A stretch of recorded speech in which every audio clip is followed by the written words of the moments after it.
much for coming. It's cool to be here. I've been meaning to come out for a while, but I have a conflict every Monday, and so finally this fall it freed up, and I'm really excited to come here and chat with all of you.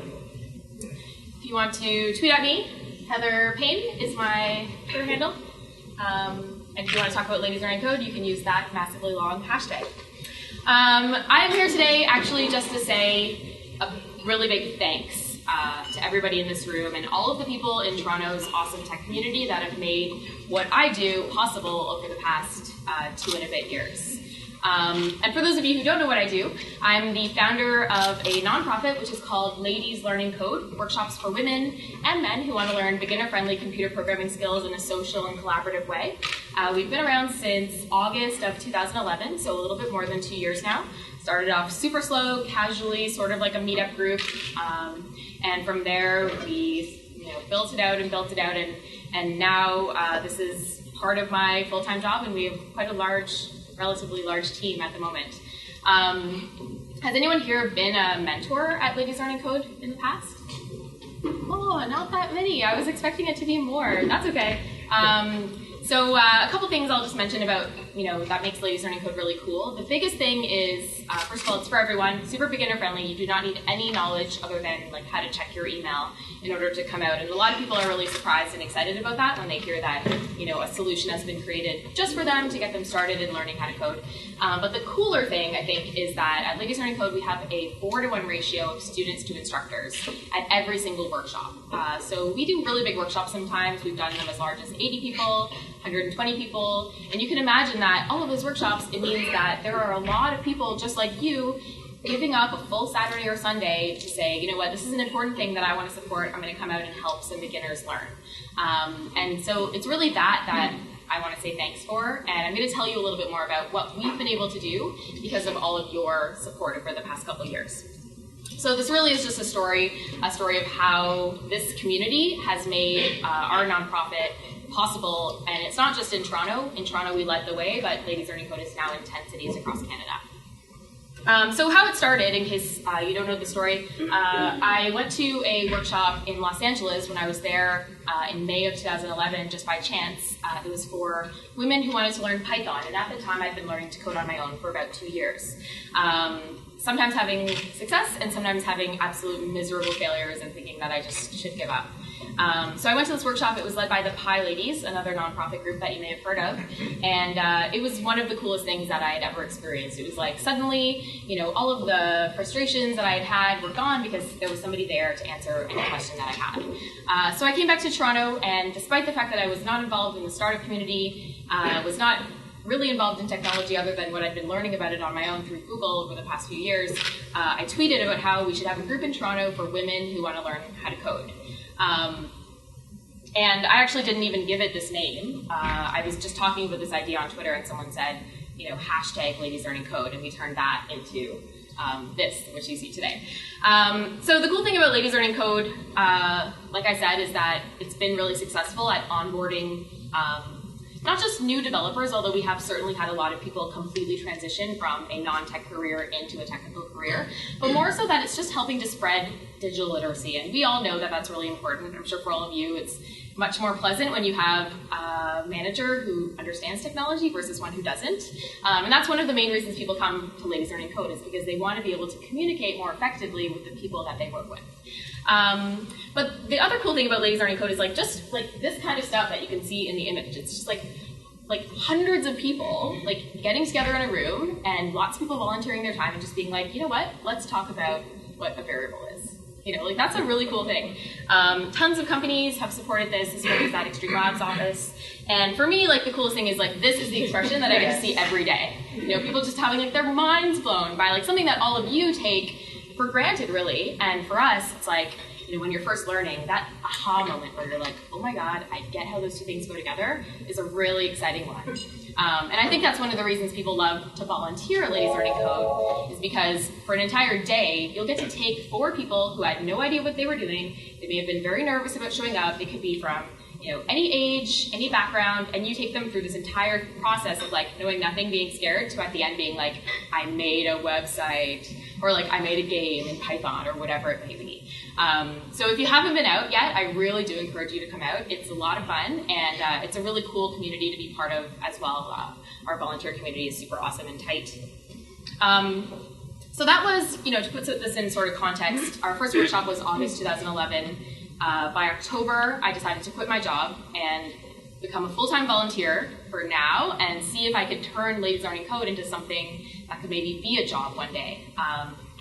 But at the same time, we also realized that Ladies Learning Code wasn't ever going to be enough. If we wanted to have an impact on the number of women in tech, and that is obviously one of the reasons it's called Ladies Learning Code, is because we do need more women in tech, we would have to start younger. And so I came up with this idea, this non-original idea called Girls Learning Code, which basically was for 8 to 12-year-olds or 13 to 17-year-olds.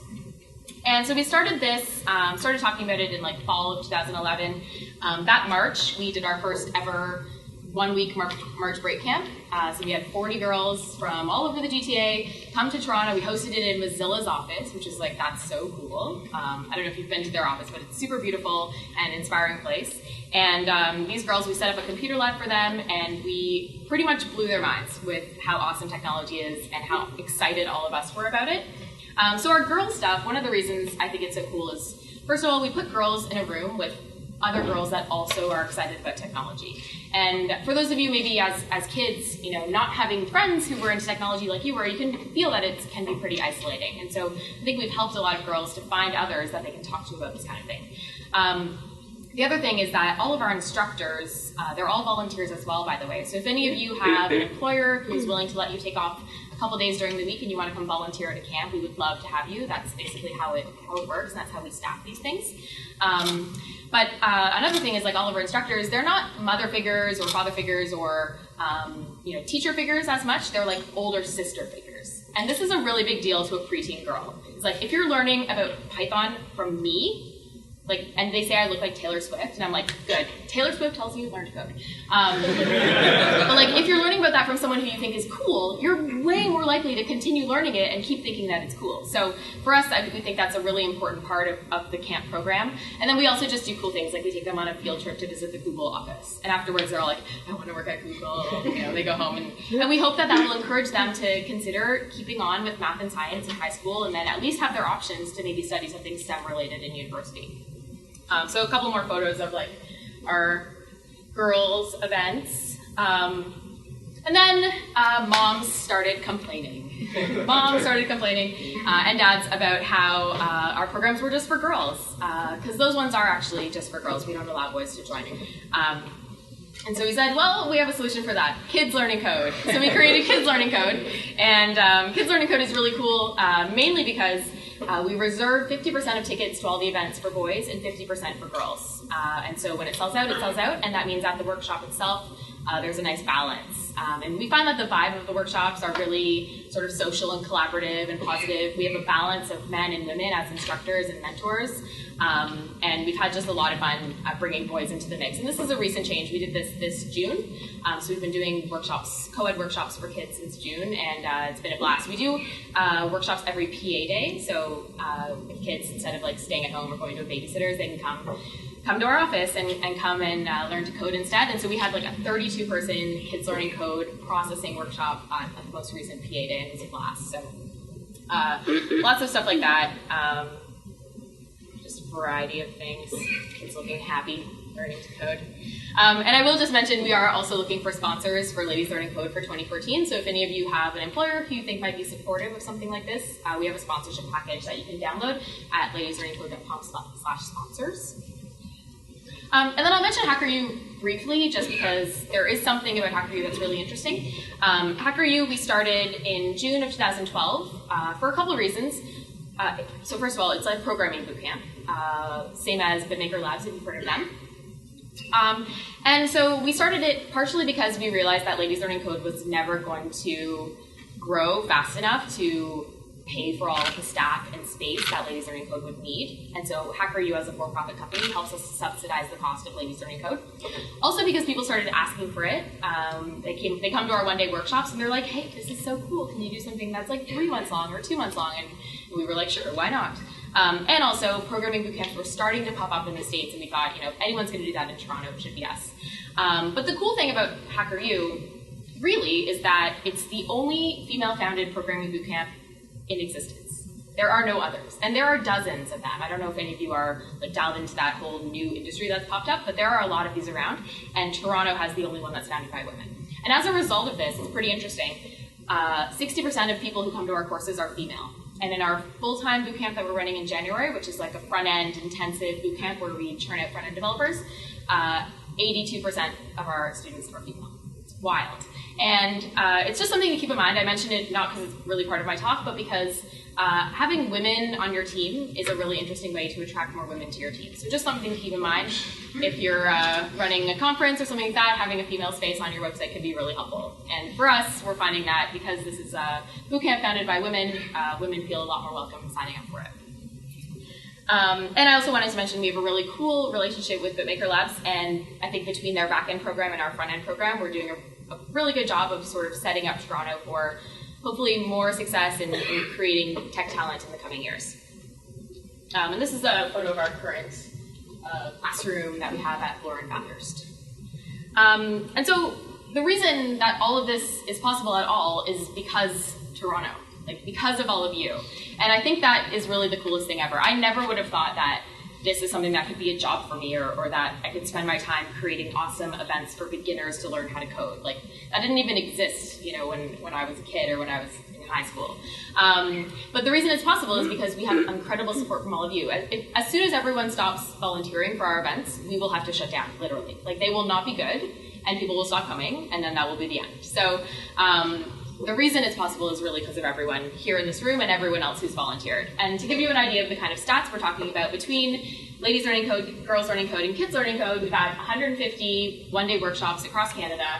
6,000 people have been as a participant. We've had 150 lead instructors, 1,500 mentors, which is 12,000 mentor hours.